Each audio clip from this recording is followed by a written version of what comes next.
Hey guys, how are you doing? Today I shall be showing you how to make yourself a cost-effective neon RGB box light. The reason I'm doing this today, basically I started a new YouTube channel for my motorcycling, Two Wheels Tommy, and I looked online to see if I could get a neon sign for a background. And they were priced at the size I wanted, which is about 600mm, 60 centimetres square, priced at about £500 or £600. And all it is this neon RGB lighting strip, basically. This kit here cost me £19.99 for 3 metres. And it's just a neon tube. It's RGB, so you can change all the colours with the controller and all that sort of stuff. So I had to look into what I'd need to do it myself and make it. It is different, okay? It's like a box light, and this light will be inside it, and it'll be backlit through some perspex. So I had a look and figured out how I would need to go about doing that, and this is what I've come up with. So we've got 3 meters of this neon cable just here, with RGB controller. It's all remote control and all that sort of stuff, so you can control it and all the different colors and stuff on the fly. That is 240 volts, so that's plugged straight into the mains. What else will you need? You'll need a few wood screws and some no more nails kind of wood glue, because we'll be sticking some glue together, and we need to stick the perspex also onto the wood. I don't know whether the no more nails will work, but we'll try it because it's cheap. And some timber which I had already. This is 89 by 38 centimetres, just stud work timber, which I've cut to size for my backing sheet, which also I had just kicking around. But all these bits are inexpensive. In fact, this whole length of wood was about £5 from Travis Perkins in the UK, so not expensive at all. I had some OSB kicking around from a previous project when I was building some walls and stuff. You can probably see it behind me. So I've cut that to size at 60 centimetres square, and that is good to go. And that fits perfectly with the size of my perspex, which I've purchased. Now it looks blue, it's got a protective cover on it. It's actually white, and I believe this is 3mm thick, so it's got a bit of strength. It's not all flimsy and that kind of stuff. So yeah, that's basically all you need for this. You'll obviously want to have a design, unless you just want it to light up all nice colours. I've gone for this. I've made this myself. I'm a printer, so I'm lucky that I can do this kind of thing myself, but you could have something knocked up like this and cut out from die cut, you know, adhesive vinyl for probably £20, I reckon, from a local sign shop. If not, someone on eBay or Etsy or something like that would be more than happy to help you out if you fling them over a bit of artwork. It is not difficult and not expensive, so that will get stuck onto the perspex, and that design will be backlit with the RGB lighting. I've gone for a nice little vinyl there, so it's got some aesthetic appealability, I suppose, even when the light isn't turned on, but I'll show you that later when we get to it. But the first thing I need to do is build my box, so let's get on with it. Okay, it is worth pointing out that I am by no means any form of carpenter. I just like getting an idea in my head and having a go at it, and more often than not it works out, so we'll see how this goes today. But you will notice that my 2 pieces, or my 4 pieces of wood, are cut at different lengths. The reason being, I wanted the side parts of my box to look nice, because you're more likely to see those, and the top and bottom doesn't really matter what those look like, because you won't really be looking down on it or up at it, so the size is more important. So they're going to look nice on one piece, and then you'll have the bits in the middle just joining like that. I'm going to basically stick these pieces onto this frame, because I know this is square, so I'll end up with a nice square box, and then I'll screw it in. I've got different length wood screws, some dinky ones there just to get the back on, and some longer ones there for the CLS timber work. And basically I shall end up with a box, and then I can go around and make it all square, and then take the back off again, because I'll need to access the back later on to fit all the lighting stuff. So let's get that all screwed on and make a box. Just making a kind of a frame here so I can rest this on here and it's level. So what I'm going to do is just roughly pop this on here, make sure it's all nice and straight up with the edges just there, and then grab a little screw, my electric screwdriver. I'm not going to put this near to the edge because I need to put some bigger screws in, and I don't want these little screws to be in the way. So let's just go ahead and get a couple of those in.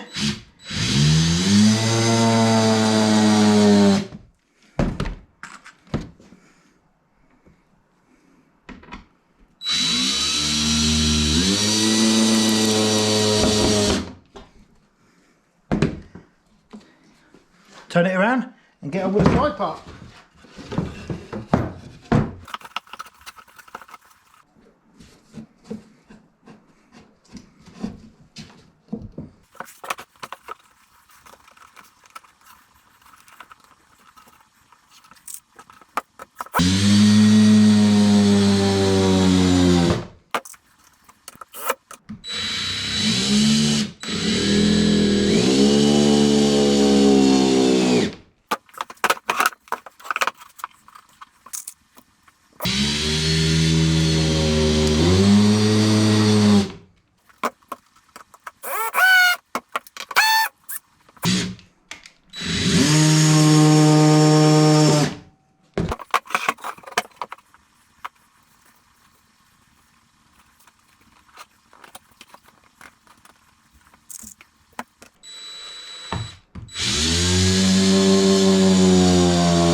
So as you can see, I've got my little box frame here, just made up basically with the 4 side pieces and the backing, which is just held on by a few little wood screws. What I'm going to do now is put some side longer screws so it's nice and secure, and what that will do is tighten it up and basically make sure it's nice and square, ready for when I need to put the back on when this is all finished. So I'm going to go ahead and fast forward this bit, a little bit of a time-lapse thing I suppose, while I just do that and bang 8 screws in. So let's get to it. I'll turn it up the other way around so I know where the screws are.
Okay, now that's done, I'm going to remove the original smaller wood screws and get this back off because I need to place the lighting strip onto that, so it'll be much easier outside the frame.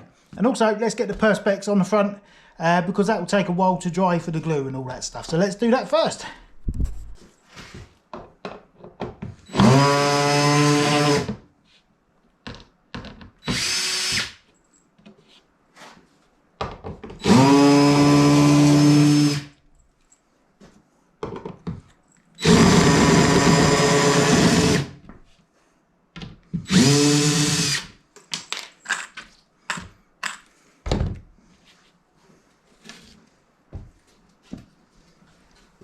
Okay, so there's the wooden frame just there, pretty much perfect. Doesn't have to be perfect, of course, but the squarer you can get it, the better. So I'm going to get rid of the back for now and get the perspex acrylic onto this frame here. So you can tell I'm kind of making this up as I go along. Before I actually go ahead and fit the acrylic onto the front here, what I'm going to do is put the back on just loosely, and then I'll mark on the inside so I know where it's safe for me to fit the lighting element, the string light. So I'm going to do that very quickly now.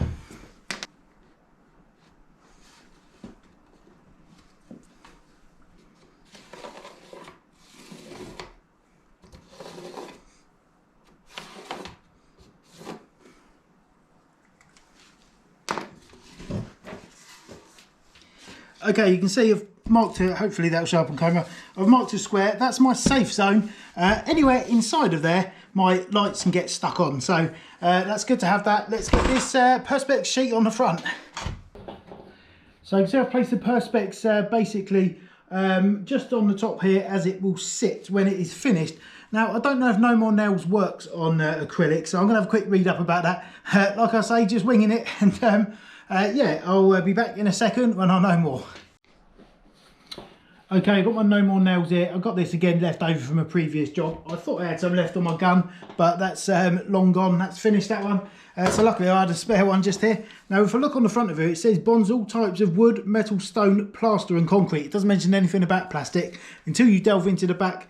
And it also says it will also stick most plastics except PE, must be polyurethane, PP must be polypropylene, and Teflon, of which I don't believe this is either of those things. So it should work. If it doesn't, I'll just figure out another way of doing it. So I'm going to put a small bead on this because I don't want it oozing out the side, and get that stuck on.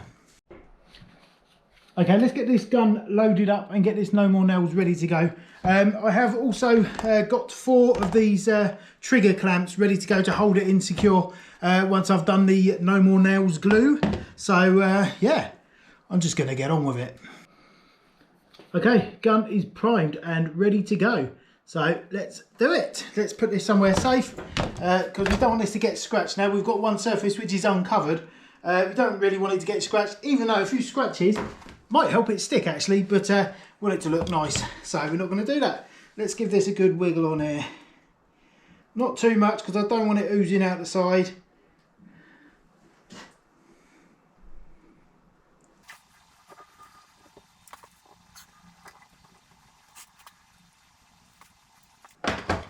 Should I have done a wiggly line with the adhesive? Let me know in the comments. Right, time to get this on. Make sure you stick the right side on.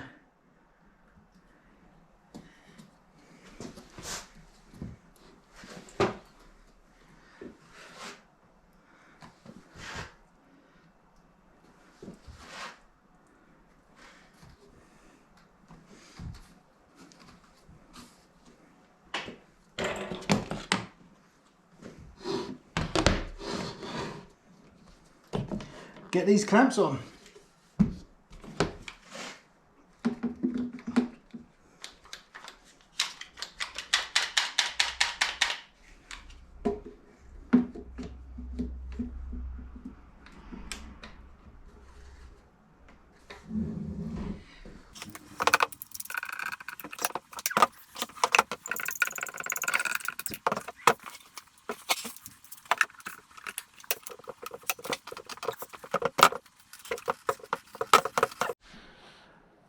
Now that's all clamped up, we can discard that because we don't need that for the time being. We shall give that, well, quite a bit of time now to just set. It is Friday evening at the moment, so I'll probably leave that and come back to it next week and finish off the rest of the video. But in the meantime, I'm not finished here just yet, so this video will continue this evening for the meantime while I sort out the lighting on the backboard. So let's get on with that. Okay, so for my next trick, what I need to do is figure out the placement of the LED neon strip on the backboard. And to do that, I'm going to use a bit of string. Now, they reckon this is 3 meters long, the lit up section of this. So what I'm going to do is unravel this and basically cut the same length of string. I can make my shape on the backboard using the string because it's easier to work with and won't keep trying to straighten itself out. And once I've done that, I can get drilling some holes ready for some zip ties, which I'll be using to hold this onto the backboard, I reckon. Yeah, that sounds like the best bet. So let's cut this to size, and when we're at the end of it, we'll be ready to get on with the backboard. Okay, now I've spent 5 minutes unravelling all that neon light. You just see the profile just there. It's basically very bendy, but it will always try and straighten itself out, which is why I'm using the string, because that won't do that. And it's basically just like a 1 centimetre deep channel with a silicone strip at the front, and inside it's got the LEDs that change colour and do all that sort of stuff. So I'm going to get on and measure my piece of string. Yeah.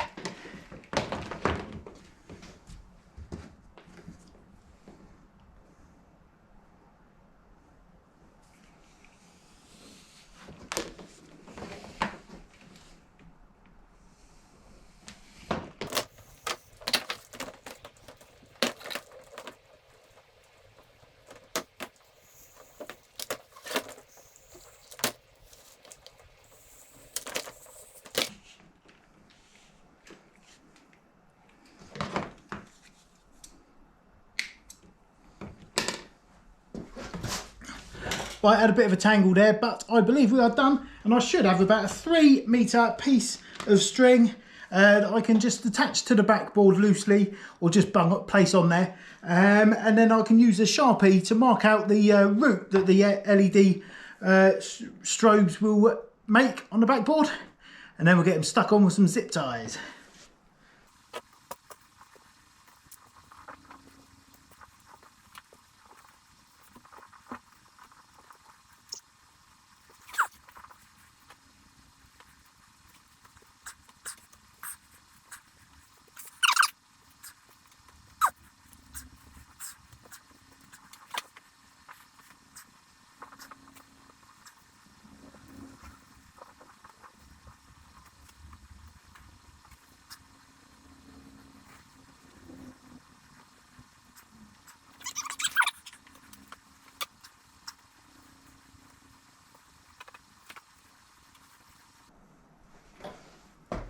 Right, hope you can see that. It's pretty much spot on. I'll give you a little close-up.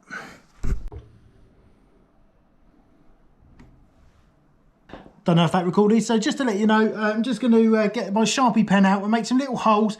I need to drill some holes for the zip ties to go through, so I'm going to go ahead and do that now. It'll be quite boring, so I'll fast forward this bit.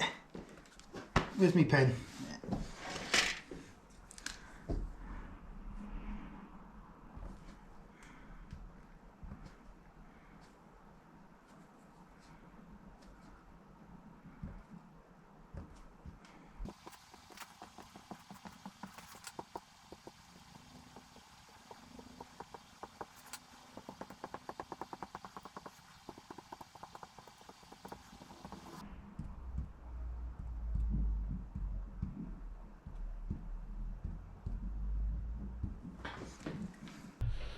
Okay, I'm just going to take the backboard away now and just drill some holes. I need to make sure the holes are big enough for the width of a zip tie to get through. Otherwise, I'll end up having to do it again. So I'm just going to go and measure a zip tie and get the according drill bit and get those done. Back in a sec.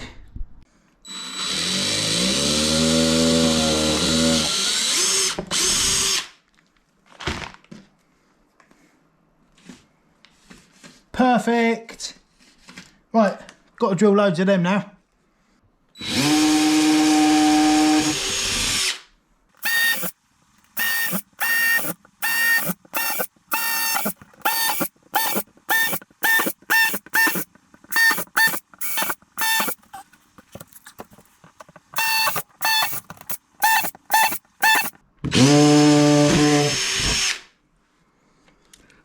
This is really boring, so I'm just going to skip the video until I've finished. Don't let my wife see this.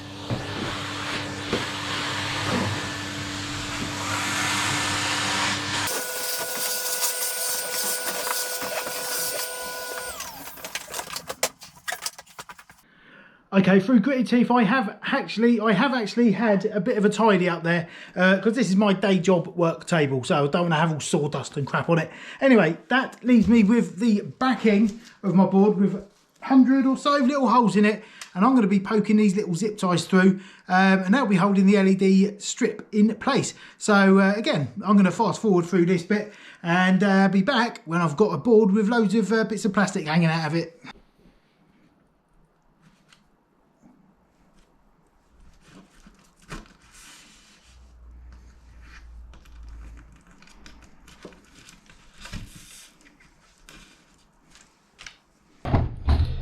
Okay, that looks like a right mess. That's because it is. But what we've actually got is lots of these little instances of a zip tie poked through a hole and doubled back on itself and pulled back through the other side. So once I've got the cable in there, I can just zip it up and keep it in place. I don't need it to be tight.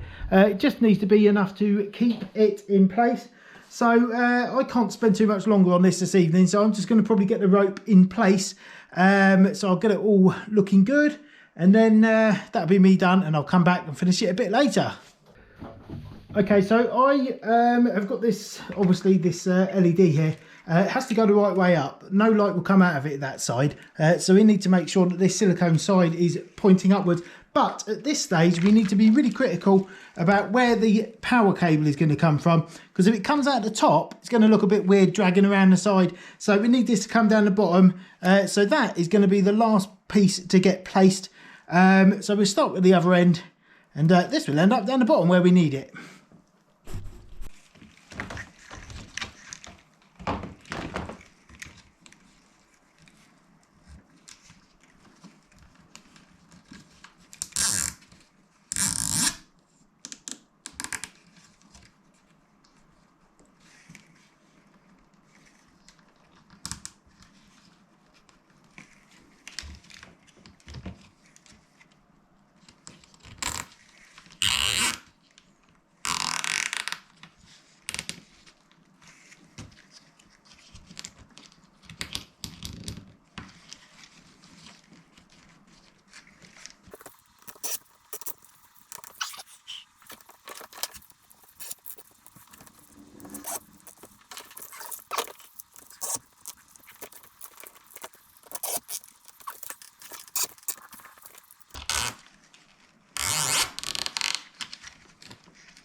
Right, so now I've threaded the zip ties. Let's give you a close-up of these.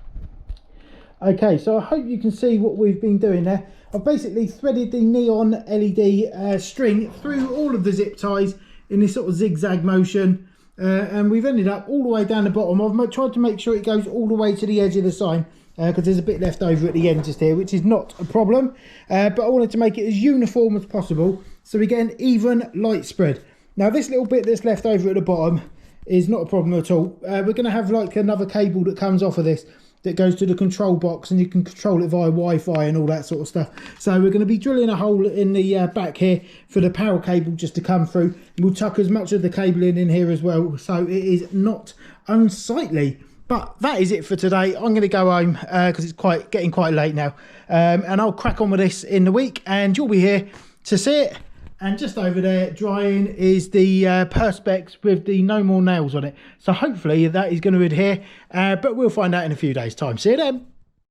So here we are back on this neon LED light, and what I did in the last part of the last video, as you've just seen, I've basically zip tied this neon string light to my backing board. Now that's done, I need to get rid of all these floppy bits which we don't need. So I'm going to whiz round with my little wire cutters and get them nipped off. Do it quick.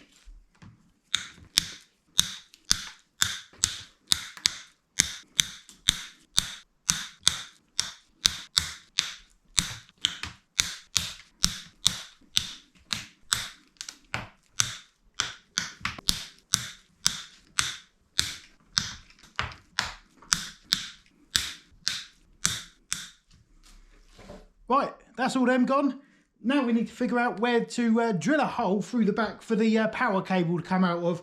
I don't want to fit the hole on the bottom of the box, because then if I've got the cables coming out the bottom, I can't lean it on a shelf or anything like that, because the cables will be in the way. So if I drill a little hole coming out the back, it can go on a shelf or the wall. So let's figure out where that's going to go by unpacking the rest of the lighting stuff and see how much space we need. Okay, so as you can see, we've got this little control box here. You can control actually the functions of the lights from this little control box here, but this is also the Wi-Fi receiver basically. It must connect to this or whatever. Anyway, the power cable connects into this little hole just here, and I'd like this to come out of the backboard somewhere around the middle, which is about there. So I've done some zip tying and whatnot to keep it all out of the way, and also to stop it so that the actual box doesn't stop the light function of the LED strip. So I'm going to go ahead and drill a hole that's just big enough to get this through, and then we shall be good to go, and we're pretty much ready to get the back to meet up with the front, which should now be set. It's had 4 or 5 days now to go off, so the no more nails should have done its job. Hopefully we'll find out in a minute. Okay, so now we're ready to drill the hole. I am using one of these little devices just here. I've got no idea what they're called, but they drill holes in wood, so that's what I need. And it is coincidentally the smallest one I've got, and it's just about the right size, a little bit bigger than the diameter of this little plug that needs to go through it. So I'm going to get on and get that hole drilled.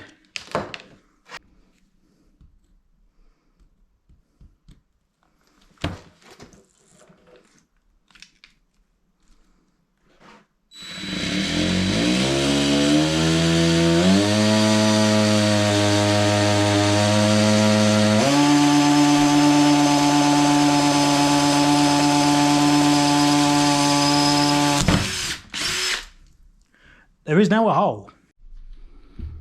Okay, as you can see now I've got the plug is plugged into the control module and also poking through this little hole just in the back perfectly. I've also added this little strap zip tie just to make this so it doesn't flop about. There's about a 8 centimetre gap between the lighting strip and the actual front of the light, the Perspex acrylic stuff. So I don't want this to be flopping about, so I've zip tied it in so it can't budge.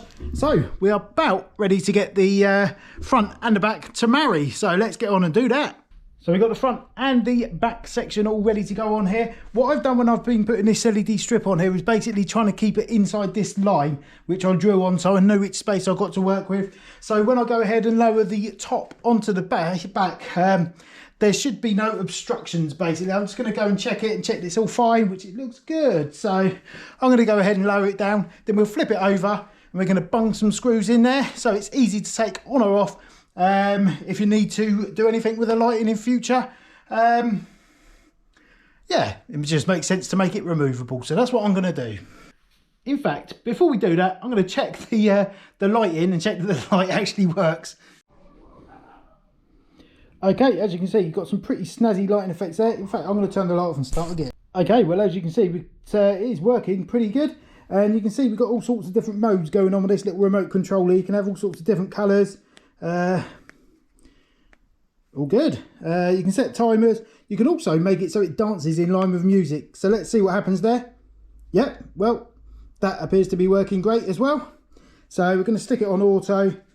And you can speed this up. It sort of goes through a phase of different colours and all that kind of stuff. So you can speed that up and slow it down. You can also change the mode. So let's see what else we got. That's just, okay. That's a bit different. That's a bit different again. Some different colours. But I like that one. So we're going to stick with that one, which is just changes gradually.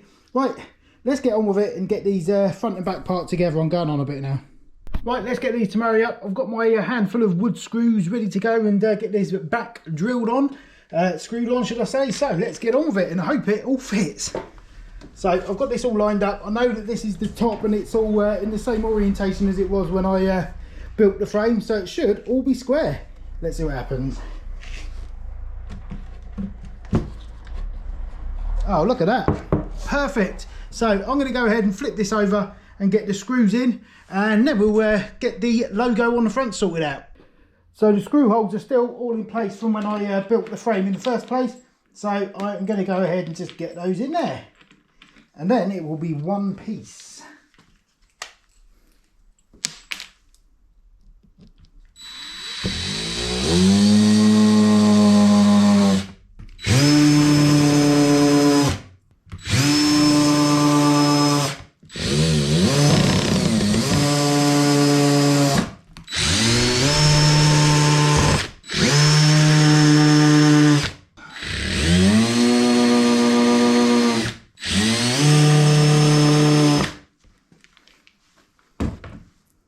Right, I've managed to find the sticker that was stashed somewhere. So now what we need to do is get this on here.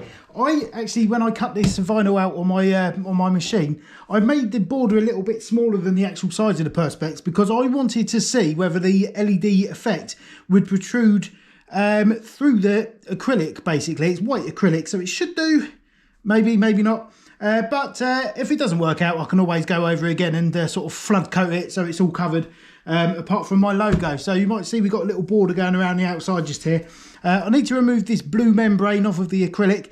Make sure it's all nice and straight logo wise and in definitely the right orientation so the top is at the top of the board. And yeah, let's get on with that. There's loads of videos on YouTube how to do this kind of thing, so I'm going to speed this bit up and just get on with it.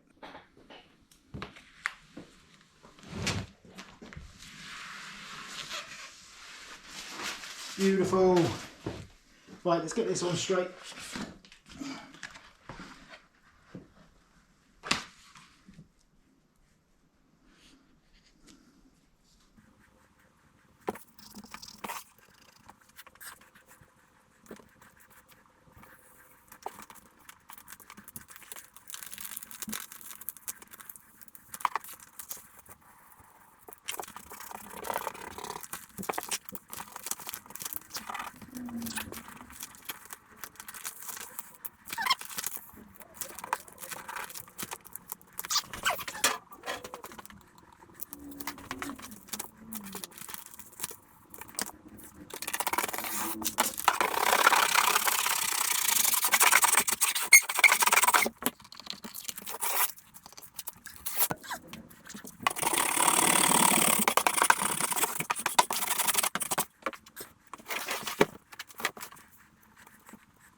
Right, would you look at that? I now have the logo all in place on my acrylic, so I just need to peel this application paper off to reveal the nice, lovely vinyl that I've chosen for this project. So let's whip it off and hope none of it peels off with the application tape.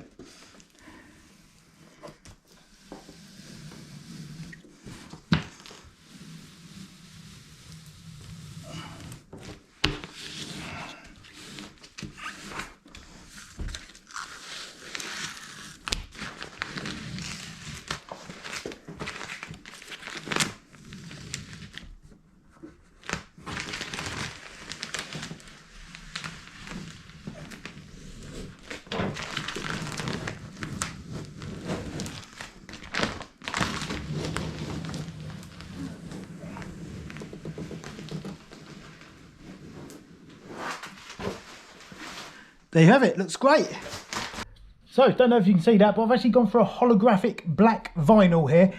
Basically, with the white acrylic, you've still got great contrast, even when the light's off, so people can still see what it says, even if you don't have the neon light effect. But if I move it around in the light, you can see it's got this fantastic holographic, sparkly effect. And I think it looks great. I love that kind of thing. So, only one thing to do now, get it wired up to the, plug it in, and see what it looks like in the dark. Right, I'm now sat here in the dark and I'm just about to test this thing out, so let's hope it works. And, well, let me know in the comments what you reckon. Does it look good? Once I've turned it on and tried it, assuming it's working okay, I'm going to have a mess about with some of these options, because there's loads of stuff on here. The music one looks good, so let's go and check it out and turn it on. Let's get rid of this light. And on we go. Oh, look at that. So the colour should change gradually as we go through the sign just here and make its way up. You can actually change the direction as well. So it goes down if you like. So I'm going to try out some of these other functions here. But I think that looks great. You can't see me at all there, can you?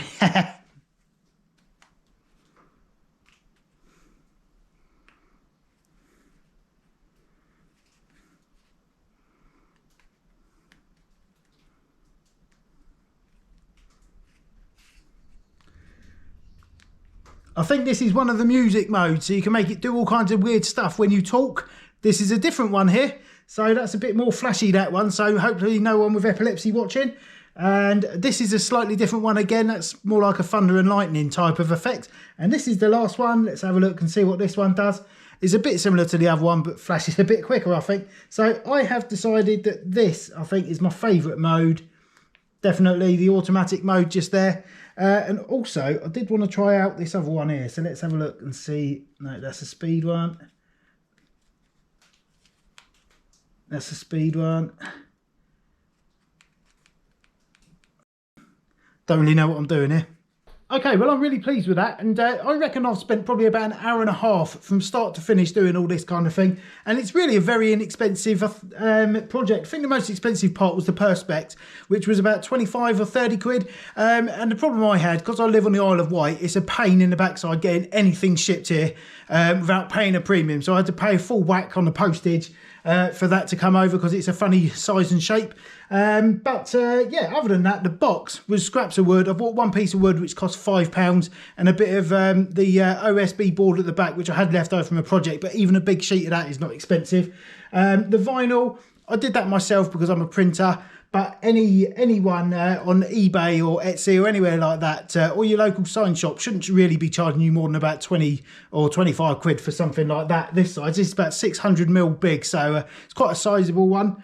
Anyway, hope you found this useful. Interestingly, the light does not protrude out the side, so I could have made this bigger so it covers the whole sign, but I kind of like it as it is with the border, so I'll keep it like that. But hope you found this interesting, and I'd love to hear about your signs that you build yourself. Thanks for watching. Make sure to like and leave a comment below. Don't forget to subscribe. I'll see you soon for more. Bye.